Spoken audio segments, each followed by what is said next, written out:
A massive global event is coming, but the real story? Well, it starts with a single building and a family's promise.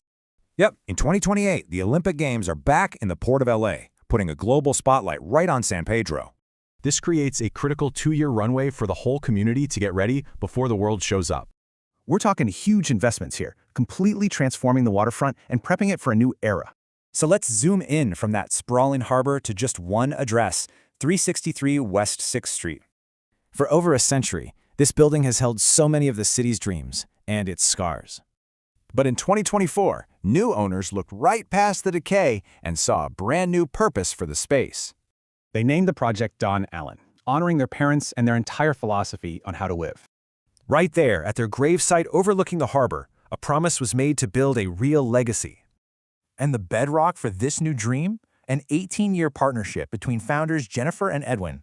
You know, the birth of their son, Nathan, turned their life's work into a message for him. But the renovation, it was absolutely brutal. So much so they seriously thought about selling the place. Then, at their lowest point, their young son's simple act gave them the strength to keep going. So they named it Voxel. It's a nod to the belief that failure is just a rough draft of success. Okay, let's zoom back out. This personal story is now connecting to the city's big global moment. The mission is simple. Give local people the tools they need to tell their own story to the world. The torch is coming, the ships are arriving, and right now is the opportunity for every local voice.